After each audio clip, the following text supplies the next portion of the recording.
I think, reasonably attractive news from Pakistan and India. They've been going at it, and we've been involved in trying to have them stop. And we have some reasonably decent news. I think hopefully that's going to be coming to an end. It's been going on for a long time, decades and decades. There's a lot of dislike, unfortunately. So we've been in the middle trying to help them both out, see if we can get some organization and some peace, and I think probably that's going to be happening. We have Venezuela, as you know, has been very much in the news, and we're sending supplies. Supplies are getting through a little bit more. It's not easy.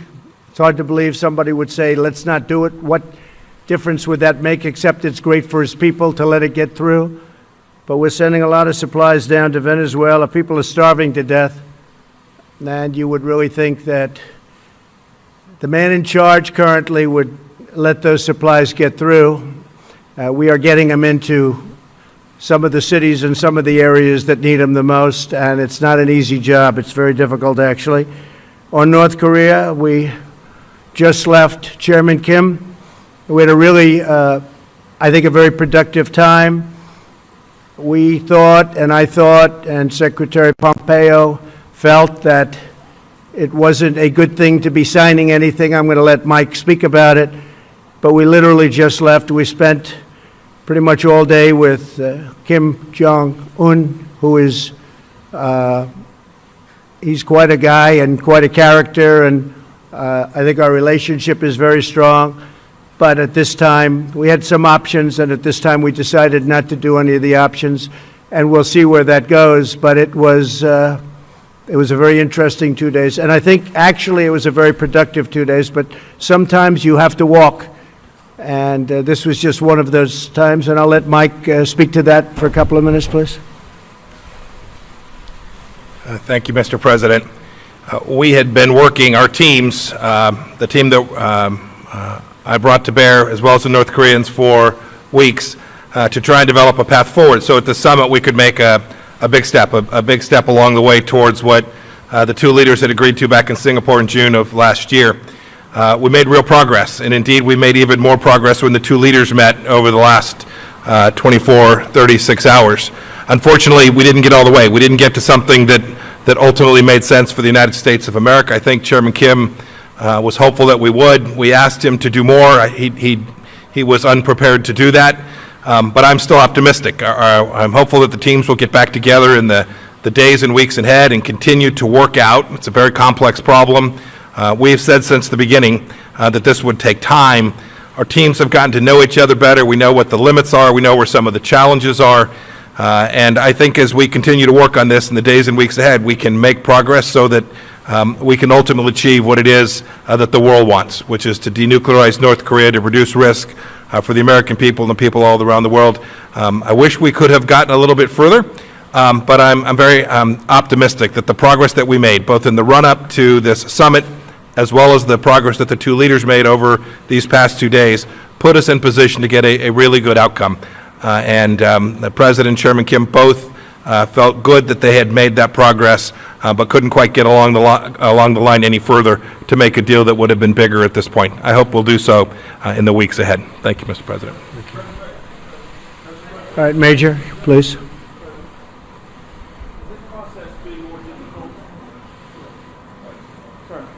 Has this process been more difficult than you thought? And was the North Korean demand for lifting of some sanctions the real sticking point here, in that you did not want to do that and they did? And will it was about the sanctions. Will there be a third summit, Mr. President? Basically, they wanted the sanctions lifted in their entirety, and we couldn't do that. They were willing to denuke a large portion of the areas that we wanted, but we couldn't give up all of the sanctions for that.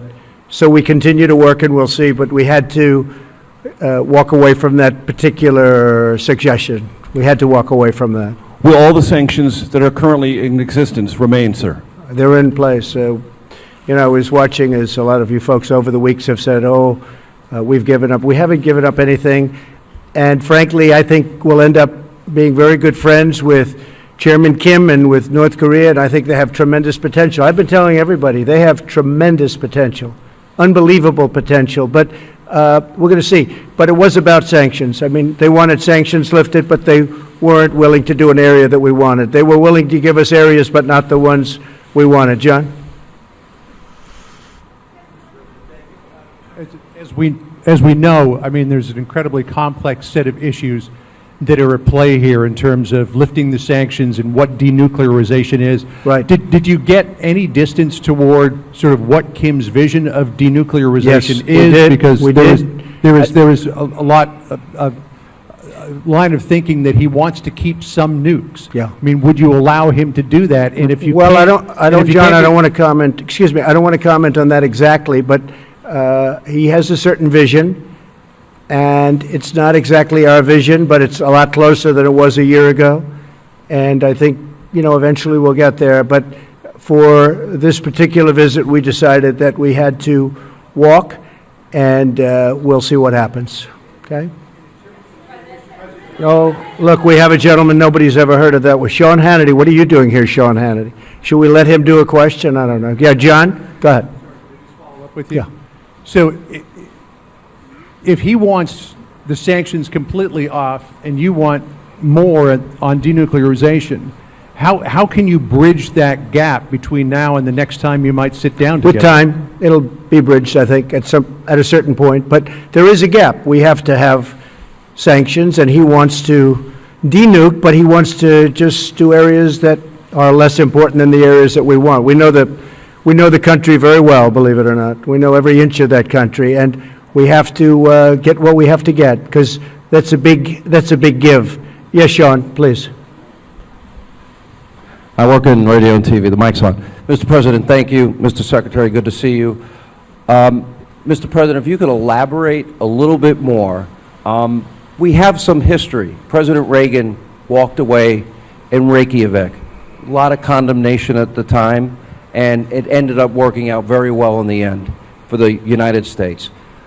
Was this mostly your decision, what message would you want to send Chairman Kim as he's listening to this press conference about the future and your relationship? Well, Sean, I don't want to say it was my decision, because what purpose is that? I want to keep the relationship, and we will keep the relationship.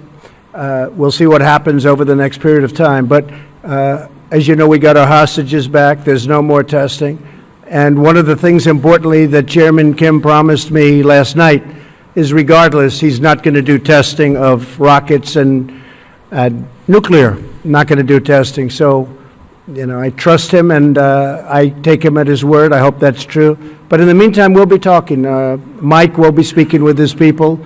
He's also developed a very good relationship with the people, really the people representing North Korea. I haven't spoken to Prime Minister Abe yet. I haven't spoken to President Moon, South Korea. But we will, and we'll tell them it's a process and it's moving along, but we just felt it wasn't appropriate to sign an agreement today. We could have. I just felt it wasn't very appropriate. Yeah, Jonathan?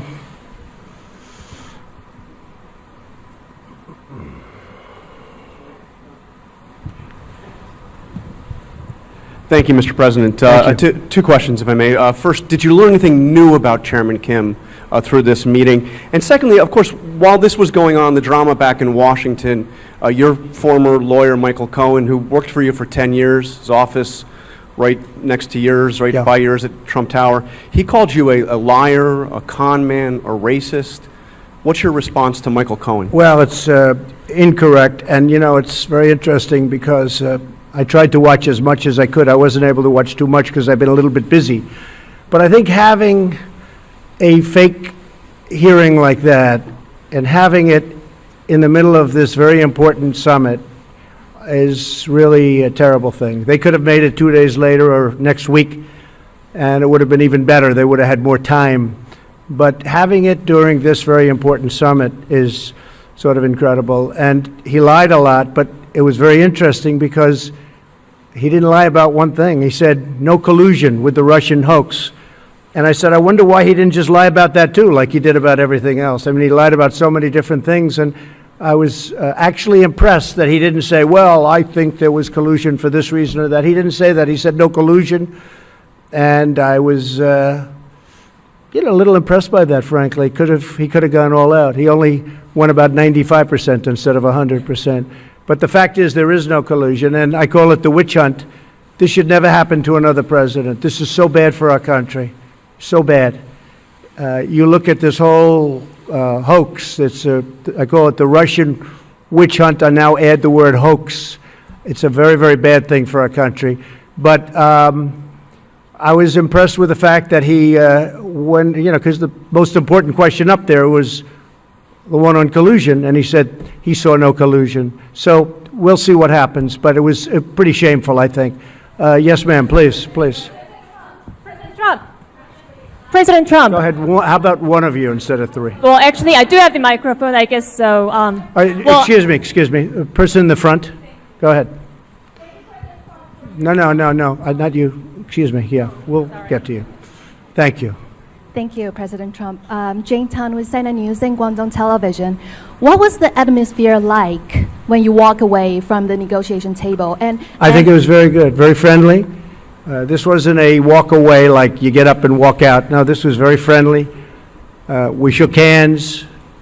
There's a warmth that we have. Now, I hope that stays. I think it will. But we are, we're positioned to do something very special. This has been going on for many decades. This isn't me. This should have been solved during many presidential runs, and people talked about it. They never did anything. I get a kick out of so many people from past administrations telling me how to negotiate when they were there in some cases for 8 years.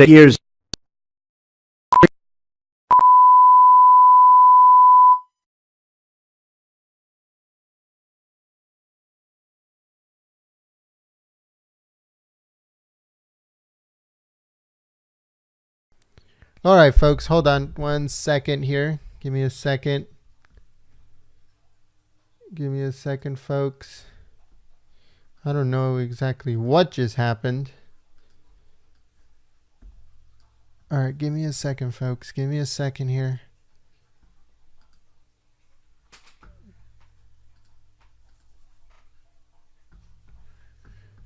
So we have video. This is live video, but the audio is off. We'll get it back right now. Yeah, it's a totally different system, to put it mildly, but we like each other, good relationship. Go ahead in the back. Go ahead.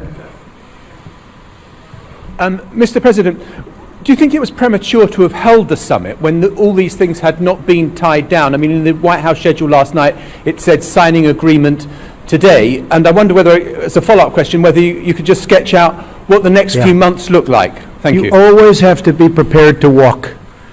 I could have signed an agreement today, and then you people would have said, oh, what a terrible deal, what a terrible thing he did. No, you have to be prepared to walk. And, there was a potential we could have signed something today. I could have 100% signed something today. We actually had papers ready to be signed, but it just wasn't appropriate. I want to do it right. I'd much rather do it right than do it fast. Yes, please, go ahead. Go ahead. Go, first, go, yeah. You have to speak up. Yes. I'm a reporter from South Korea, and I appreciate your effort to advance denuclearization in Korean Peninsula. And could you elaborate on the options and the various ways that you discussed with Chairman Kim to advance denuclearization? Could you specify? We discussed many ways, and the denuclearization is a very important word, become a very well-used word. And a lot of people don't know what it means, but to me it's pretty obvious. We have to get rid of the nukes. I think he's got a chance to have one of the most successful countries, rapidly too, on Earth. Incredible country, incredible location. You're right between, if you think of it, you have on one side Russia and China, and on the other you have South Korea. And you're surrounded by water, and among the most beautiful shorelines in the world. There's tremendous potential in North Korea, and I think he's going to lead it to a very important thing economically. I think it's going to be an absolute economic power. Yes, go ahead, please. Go ahead, yeah. President David Sanger from the New York Times. I know, David. 6 months ago when you spoke, or 8 months ago in Singapore, you said if you didn't have something in 6 months, we should come back and ask you about it. In that time, you have seen Chairman Kim increase the number of missiles he's produced and continue to produce more nuclear material. And that's been a pressure point on you because he's showing that the arsenal is getting larger while this is going on. Well, some people, David, are saying that, and some people are denying that. They have shots from above, way above, and some people are saying that, and some people aren't. But I could have taken that out today, but I think you and others would have said we didn't get enough for what we'd be giving up. So, and don't forget, we're partners with a lot of countries on this, if you think about it, with the sanctions. We have a whole big partnership with the United Nations and many countries, including Russia, China, and others. And then, of course, South Korea is very important to this whole thing, and Japan. I don't want to do something that is going to violate the trust that we've built up. We have a very strong partnership. So can you just give us a little more detail? Did you get into the question of actually dismantling the Yongbyon complex? Yes, absolutely. And does he seem willing ultimately Totally. to take all of that out? Sure, totally. He does. He just wants all the sanctions off first. He would is do what that, you're but he telling wants the sanctions for that. And as you know, there's plenty left after that. And I just felt it wasn't good. Mike and I spent a long time negotiating and talking about it to ourselves, and I felt that that particular, as you know, that facility, while very big, it wasn't enough to do what we were doing. So he was willing to do Yongbyon, but you wanted more than that, I assume? We had to including- have more than that, yeah. We had to have more than And that. so you Because needed there are more? other things that you haven't talked about, that you haven't written about, that we found, and we have to have, that was done a long time ago, but the people didn't know about. Including And the we brought- uranium, including yeah, the second uranium enrichment plant. Exactly. And we brought many points up that I think they were surprised that we knew. But we had to do more than just the one level, because if we did the one level and we gave up all of that leverage, it's been taking a long time to build. So he And I was- want to take, He was by the not way, willing ju- to take out that second. David, I want to take off the sanctions so badly, because I want that country to grow. That country has got such potential, but they have to give up more. We could have done that deal. Mike, you want to speak to that? Only, David, there are also timing and sequencing issues that were associated with that as well, which we didn't quite get across the finish line as well. But remember, too, even that facility, even the Yongbyon facility, and all of its scope, which is important for sure, still leaves missiles, still leaves warheads and weapon systems. So there's a lot of other elements that we just couldn't get to. And the listing of all of them, which. Yes, sir, and a declaration associated. All of those things we couldn't quite get there today. That's right. Go ahead. Thank you, Mr. President. Thank you. I just wanted to clarify, when you talk about what you would be willing to give up all of the sanctions for, Right. are you still thinking that you want North Korea to give up everything to do complete, verifiable Well, I don't want to say denuclearization that to you. before you lift Yeah. sanctions? Yeah, it's a good question. I don't want to say that to you because I don't want to put myself in that position from the standpoint of negotiation, but, we want a lot to be given up, and we're giving up. And we'll have to, we'll be helping them along economically, us and many other countries are going to be helping. They're going to be in there. They're prepared to help. I can tell you Japan, South Korea, I think China, so many. And speaking of China, we're very well on our way to doing something special, but we'll see. I mean, I am always prepared to walk. I'm never afraid to walk from a deal. And I would do that with China, too, if it didn't work out. Are you concerned if you're not able to reach an agreement that the testing will start again, or that while all of this time Well, is he said happening the by, they're testing, yeah. continuing to develop their program? He said the testing will not start. He said that he's not going to do testing of rockets or missiles or anything having to do with nuclear. And all I can tell you is that's what he said, and we'll see. Yes, go ahead, please. Go ahead, please, in the back. Red, in the red. Thank you, Mr. President. Yes, thank you. Jessica Stone from CGTN. I have a question about China, as you were talking about. You talk about China being willing potentially to help economically, and the fact that you've talked or will talk to Presidents Moon and Prime Minister Abe. How would you describe China's role in facilitating the engagement that's happened so far between Pyongyang and Washington? I think China's been a big help, bigger than most people know. On the border, as you know, 93% of the goods coming into North Korea come through China.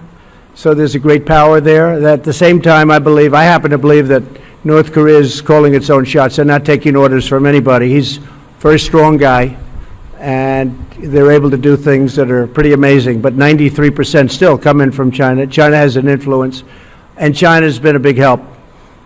And Russia's been a big help, too. As you know, there's a pretty small part of the border, but nevertheless significant, about 28 miles, and things can happen there too, and they've been a help. Yes, go ahead, please. Thanks, President. Jen Chen with Shenzhen Media Group of China. In your meeting with Chairman Kim this morning and yesterday, did the topic of China come up? If so, what can you share with us today? And you probably will have the end of Mar-a-Lago summit in March with Chinese President Xi Jinping. What would you like accomplished with your agenda regarding China at that time? Thank you. We did talk about China today a lot, and he's getting along with China, and so are we. And we are, we're right now, you look at what's happened to our country. We've picked up trillions and trillions of dollars of net worth. Our stock market is almost at its all-time high. Our economy is incredible. Our unemployment numbers are among the best we've ever had in our history. Individual groups like African American, women, you just take a look at any group, Hispanic, you saw that, just came out, the best in history, African American best in history. So many different numbers are coming out so good. So we have the strongest economy, probably, possibly, that we've ever had. Fiat Chrysler just announced that they're going to spend $4.5 billion right next to Detroit in Michigan. They're building a tremendous plant. It's actually an expansion of another plant. It's going to double up their jobs and even more than that. A lot of great things are happening. And with China, they're having some difficulty, as you know. But I think that a lot of the difficulty is because of the tariffs that they're having. And in addition to that, we're putting a tremendous amount of money. You saw trade deficits went down last month. Everyone was trying to find out why. Well, we're taking in a lot of tariff money, and it's going right to the bottom line, and it has reduced the trade deficit. So we'll see what happens with China. I think we have a very good chance. Their numbers are down, but I don't want that. I want their numbers. I want them to do great. But we've been losing anywhere from $300 to $500 billion a year with China for many, many years. And again, like other things, many presidents should have done this before me, and nobody did. So we're doing it. Go ahead, please. Me? Right here, this gentleman. Chad O'Carroll from NK News, Specialist North Korea News. Good. What's your message for President Moon, who has effectively reached the glass ceiling as far as inter-Korean cooperation is concerned due to sanctions, and what's next for U.S. ROK military drills? Well, I like President Moon very much. We have a great relationship. Believe it or not, I have a great relationship with almost every leader. A lot of people find that hard to understand, but I do. But some take advantage of our country like you wouldn't believe, and when they know I know it, which I know in every case, maybe it sort of freezes them up a little bit. But we do. We have a lot of good relationships. We'll be calling President Moon very soon as I get by the phone on the plane, and he'll be one of the first calls. I'll be calling Prime Minister Abe of Japan, telling him about where we are and what we're doing. But I'll be making those calls. No, he's working very hard. President Moon is working very hard. He'd love to see a deal. And he's been very helpful. Okay? Thank you. And he's been very helpful. Okay? Thank you.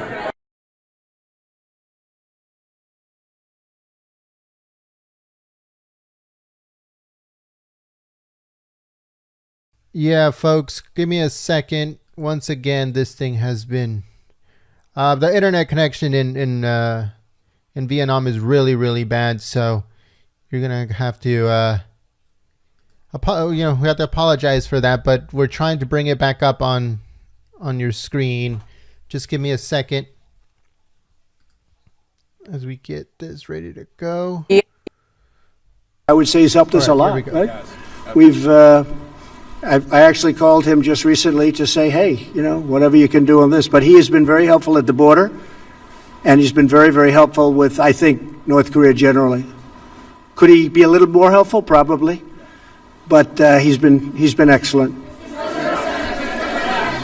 Go ahead, please. No, yeah, please. Go ahead, please. No, yeah, please. Maybe Allie next. That's okay. Your friends. Maybe Allie next. That's okay. Your friends. Thanks, Mr. President.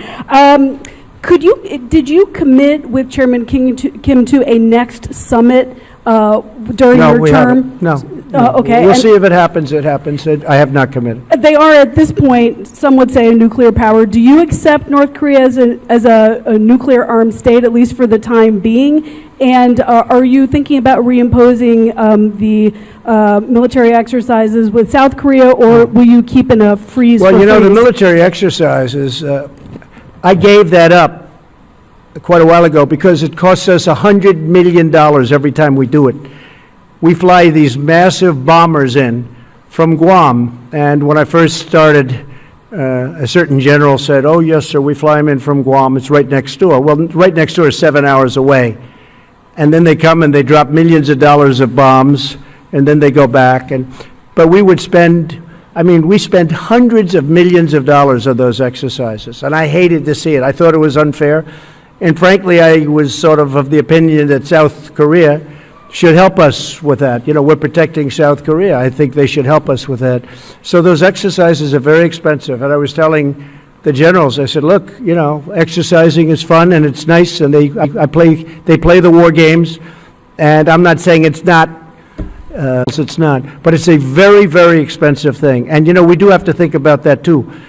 But when they spend hundreds of millions of dollars on those exercises, and we don't get reimbursed, we're spending a tremendous amount of money on many countries, protecting countries that are very rich, that can certainly afford to pay us, and then some. And those countries, by the way, those countries know that it's not right, but nobody's ever asked them before, but I've asked them, and we're gaining a lot of money. We picked up over $100 billion just in NATO over the last 2 years. $100 billion more has come in.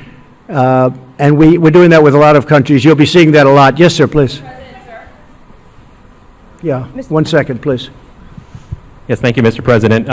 You have a personal relationship, and I believe Vice President Pence does, with the family of Otto Warmbier. I'm wondering, you've talked about this week's, about Kim Jong-un being my friend. You called him on Twitter. You said you have a great relationship. Have you in Singapore or here confronted Kim Jong-un about Otto Warmbier's death? I have. Asked him to take responsibility. And what did he say to you? And why do you call him your friend? I have, and I have talked about it. And I really don't think it was in his interest at all. I know the Warmbier family very well. I think they're an incredible family. What happened is horrible. I really believe something very bad happened to him, and I don't think that the top leadership knew about it. And when they had to send him home, by the way, I got the prisoners back, I got the hostages back, and Otto was one of the hostages, but Otto came back in shape that was not even to be talked about. I thought it was horrible. Now, the others came back extremely healthy, but Otto came back in a condition that was just terrible. And I did speak about it, and I don't believe that he would have allowed that to happen. It just wasn't to his advantage to allow that to happen. Those prisons are rough. They're rough places, and bad things happened. But I really don't believe that he was, I don't believe he knew about it. Did he tell you that he did not, did Kim Jong-un tell you? He felt badly about it. I did speak to him. He felt very badly, but he knew the case very well, but he knew it later. And, you got a lot of people, a big country, a lot of people. And in those prisons and those camps, you have a lot of people. And some really bad things happened to Otto. Some really, really bad things. Why are you? But he tells me that he didn't know about it, and I will take him at his word. Yes, ma'am. Go ahead, please. Please go ahead in the back. No, in the back, behind you. Oh. Thank you. Mr. President, Schwarzman Valentino, Sputnik News Agency. Have you discussed the issue of possible inspections to North Korea nuclear sites during your negotiations? You're going to have to speak a little louder. And where are you from? Russia, Sputnik News Agency. Okay. Have you discussed the issue of possible inspections to North Korea's nuclear sites during your talks with the chairman? Why don't you answer that, Mike? No? I can't, good. Inspections I was to worried nuclear about my... sites. International inspections. inspections, yes. Inspections on North Korea? Yeah, inspections we'd be able, to the yeah. nuclear We'd be able to sites. do that very easily. We have that set up, so we would be able to do that very easily. The inspections on North Korea will take place and will, if we do something with them, we have a schedule set up that is very good. We know things that, as David was asking about certain places and certain sites, there are sites that people don't know about that we know about. We would be able to do inspections, we think, very, very successfully. Yes, ma'am, please, please. Yes, go ahead, please. Yes.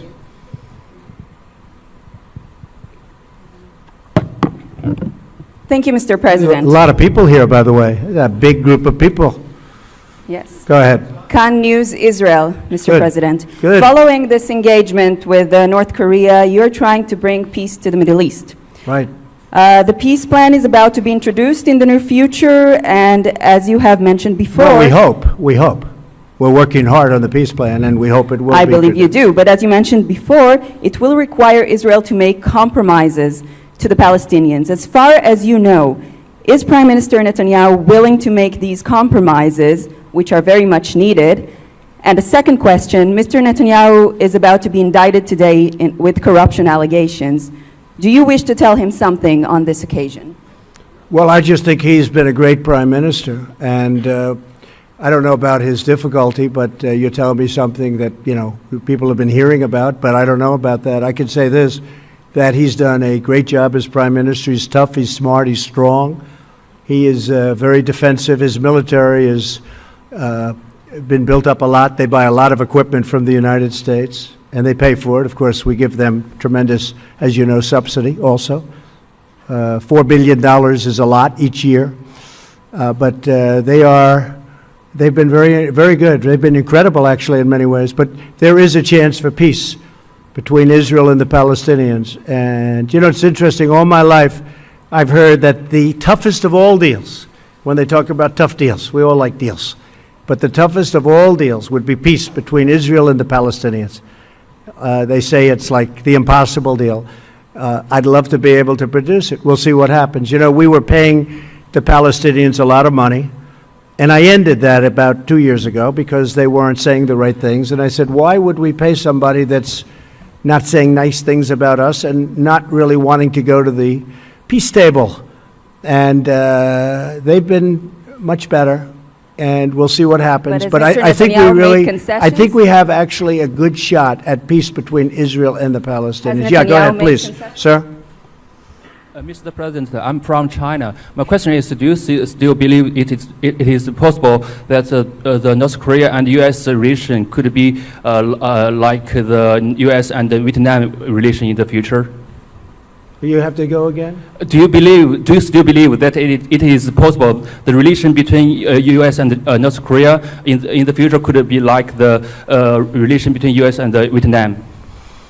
Yeah, I think we're going to have, we have very, very good relations. And by the way, speaking of, you mentioned Japan, we have a lot of good things happening with Japan. We have trade talks started.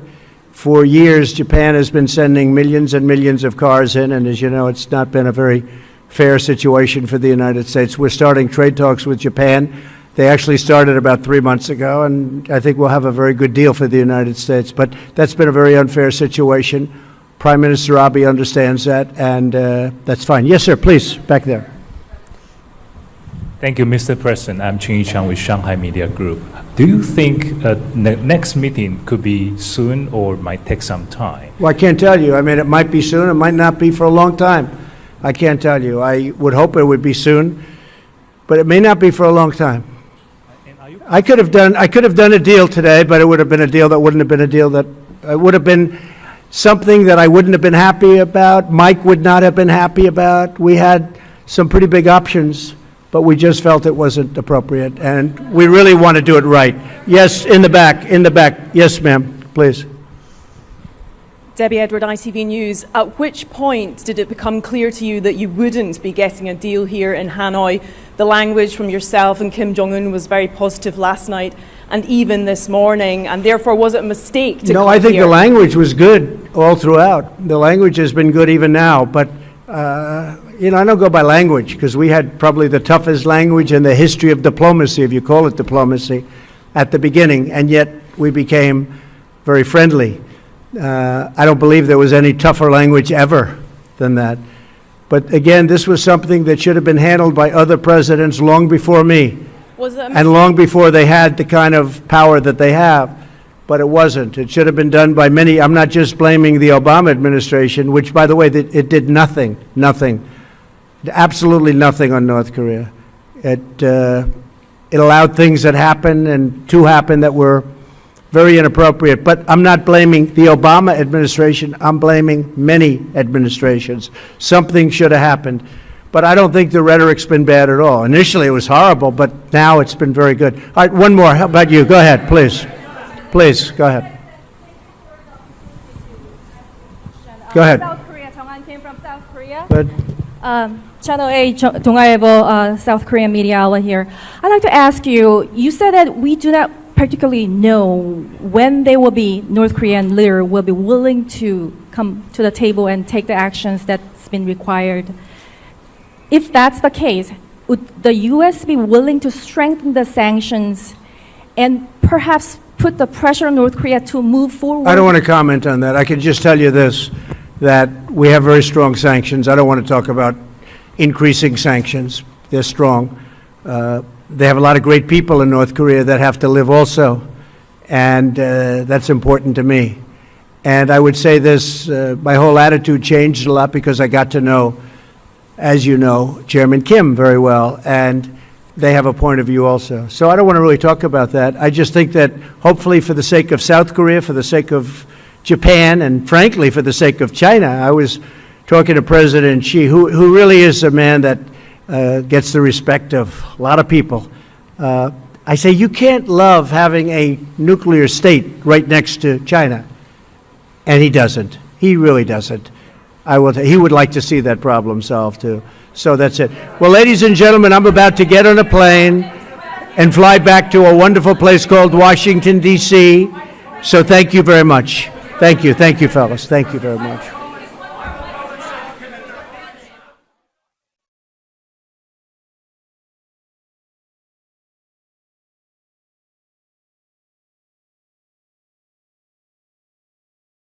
All right, folks, thank you very much for joining us and choosing us as your stream of choice. As you guys saw, the president, he